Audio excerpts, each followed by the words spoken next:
Isang siya sa Ngunya mo pabautismo ka sa tubig sa Espiritu. Kung wala pa mo bautismo no? Ayaw siki ang panahon. Ayaw daw sa yangi ang panahon. Kailangan nga magpabautismo ka sa tubig o sa Espiritu, no? Matupad diyan sa ikatulong nga punto nga kung sa pumatay ta, dapat magpabautismo, no? Kung mahimo, no? Kung sa iyong decision karon, kung sa iyong nasa mong nauna karon, no? Kumingon ka sa kulingon nga ako sa mga naon, ayun, dugaya, no?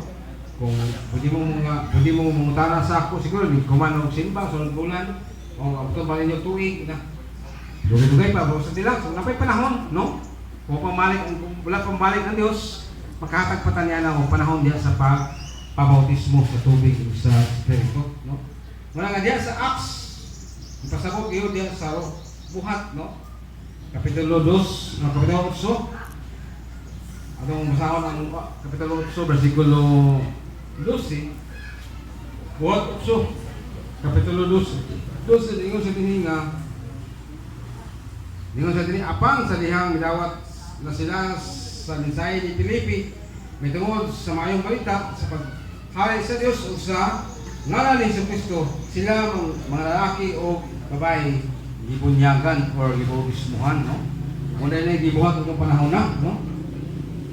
Sino nakapatid naman ta karon sa mensahe sa pulong sa Ginoo tungod sa pagbautismo. So kung ikaw mismo karon kumingon ka sa kulingon nga magpabautismo ka, mo ingon nga wala pa ka mabautismo tumini aging mga adlaw, naging mga tuig, no? Naging mga panahon kung wala pa ka mabautismo sa una diri nga mga lagad sa Ginoo, nya karon gusto ka mabautismo karon, musulti lang ka or musit at panahon masa talapita magpabautismo, no?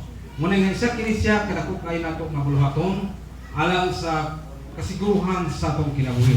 Muna sa itong pagparayon sa itong pagpangalagad sa Ginoo, dili ta magmahay, dili ta mangingon sa bulingon ilupos kalibutan. Wala man ang alagad sa Ginoo, wala man ingon ni alang ang magbautismo ko. Wali naman doon siya wali pod, no? Nya sa man ako nga wala kong kunya convincing nga magbautismo, kinahanglan din ang magbautismo. So, karon nabati ninyo, kinahanglan nila